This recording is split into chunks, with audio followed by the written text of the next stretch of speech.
Hace unos videos atrás habíamos comentado que la administración de Vladimir Putin había llegado a una conclusión y decía que la administración ucraniana también era responsable de los atentados que se habían vivido en Moscú. Sin embargo, ahora el escenario es todavía peor, ya que muchos expertos afirman de manera literal que las huellas llevan a Ucrania. Pero no solamente eso, sino que, en este caso, todas las huellas llevan a Estados Unidos. ¿Qué hay detrás de todo esto y por qué ahora la administración rusa señala al gobierno norteamericano?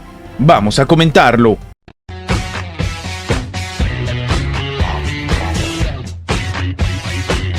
Esta situación en la cual ahora se está acercando a básicamente acusar a Estados Unidos de lo que ha pasado en este atentado en Moscú, llega a través del propio secretario del Consejo de Seguridad ruso, Nikolai Patrushev. Él dice que las huellas del atentado terrorista que se llevó a cabo el pasado 22 de marzo en la sala de conciertos Krosus City Hall en las afueras de Moscú conducen a los servicios especiales de la administración de Kiev, que, por su parte, está controlado por Washington. Y es que todos los caminos llevan a Occidente. Patrushev ha remarcado que, aunque Occidente intenta convencer a todo el mundo de que detrás del atentado está única y exclusivamente el grupo terrorista del Estado Islámico, que también hemos comentado en anteriores videos, aparentemente esto es mucho más importante para poder establecer quién lo ha ordenado. Mientras, lastimosamente, los números de las víctimas todavía siguen aumentando. Para el analista internacional Carlos Martínez, las palabras de Patrushev representan algo que no quiere reconocer los gobiernos de Occidente o pro-estadounidenses. Y él mismo dice que hay que contextualizar la situación en concreto.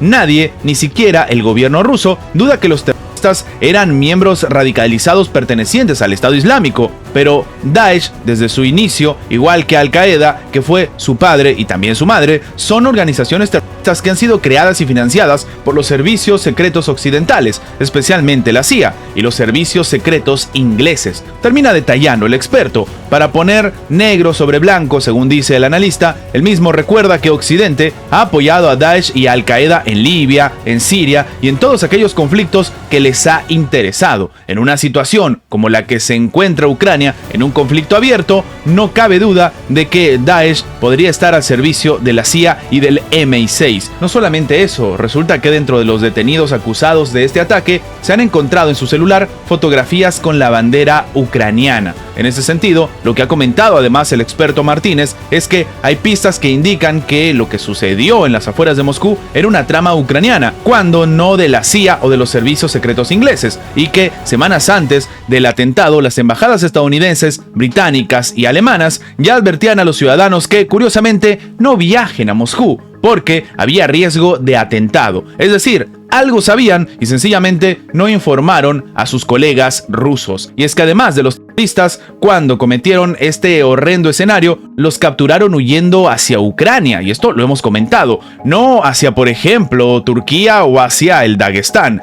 Estaban yéndose hacia una ciudad ucraniana y ellos mismos han dicho que esperaban recibir allí una recompensa, con lo cual, según él dice, es blanco y en botella. No se trata de una tesis conspiratoria de responsabilizar a Occidente, sino que se trata de sumar los diferentes elementos y conocer también la historia del grupo terrorista que ha siempre sido manipulado y dirigido por los servicios secretos occidentales. Termina concluyendo Carlos Martínez, entendiendo entonces cuál es el verdadero mensaje de Rusia ante este complicado escenario y por qué están responsabilizando a Estados Unidos. Las declaraciones del presidente francés Emmanuel Macron empiezan a llamar la atención. Él ha comentado que existen planes de Rusia para perturbar los Juegos Olímpicos de París y que, básicamente, esto en realidad no tiene ningún tipo de sentido. Es inaceptable, declaró el propio portavoz del Kremlin, Dmitry Peskov. En los mismos términos, se terminó pronunciando sobre las palabras del ministro de Transportes de Chequia, Martin Kupka,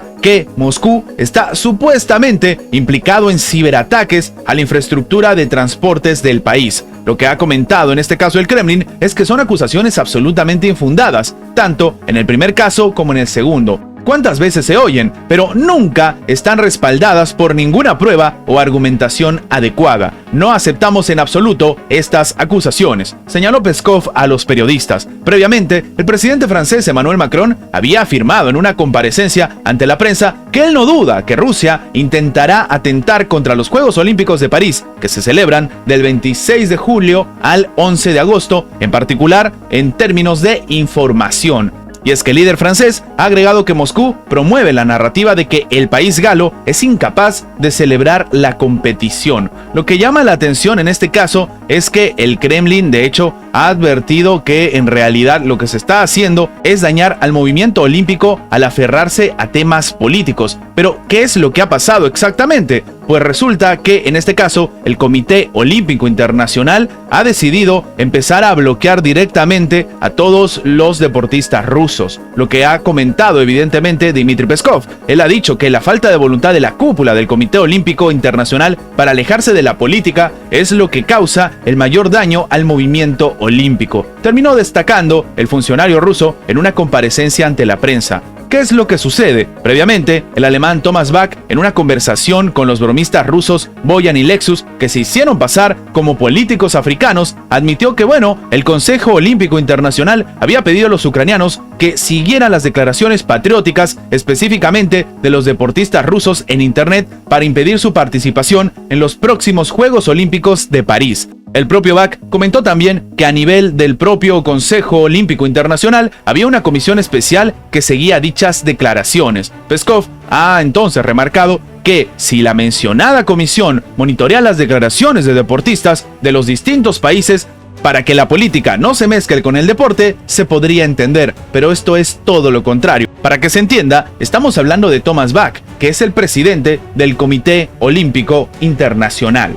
Antes de terminar, los invitamos a que se hagan miembros del canal para que, además de tener acceso a la pestaña de comunidad donde publicamos muy a nuestro estilo las diferentes situaciones que suceden en la geopolítica actual con diferentes artículos y, como siempre, sin seguir ninguna agenda como hacen algunos medios tradicionales, también van a tener acceso previo a poder ver los videos antes de su publicación en las horas normales, en una forma de agradecerles a todos los que hacen posible el mantenimiento de este proyecto. De nuevo, por solamente $1.99 tienen estas ventajas en forma de agradecimiento por apoyar a mantener este proyecto. Sin más que agregar, nos vemos en la próxima.